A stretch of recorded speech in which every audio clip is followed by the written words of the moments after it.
Twins ఉంటారు కదా, వీళ్ళు పుట్టడానికి ఒకళ్ళు 1 మినిట్ కానీ హాఫ్ అన్ అవర్ గ్యాప్లో కానీ డెలివరీ అవుతారు. వెంటనే కారు కదా, సో గ్యాప్ తీసుకొని డెలివరీ అవుతారు. ఫస్ట్ ఇతను, సెకండ్ ఇతను అంటారు కదా.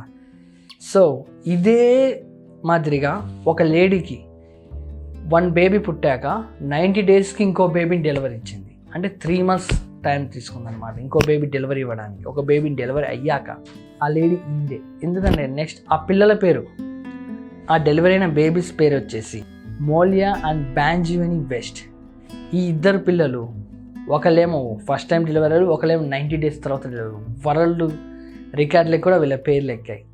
చూడండి ఎంత మెరాకిలో. 90 days తర్వాత ఒక బేబీ పుట్టాక. వావ్. బ్లూ వెల్ ఇది సముద్రంలో ఉంటుంది కదా, దాని వెయిట్ ఎంతో తెలుసా?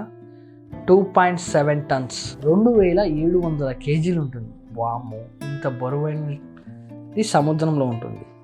మ్యాక్సిమం ఒక పెద్ద బోటుతో సమానం అన్నమాట.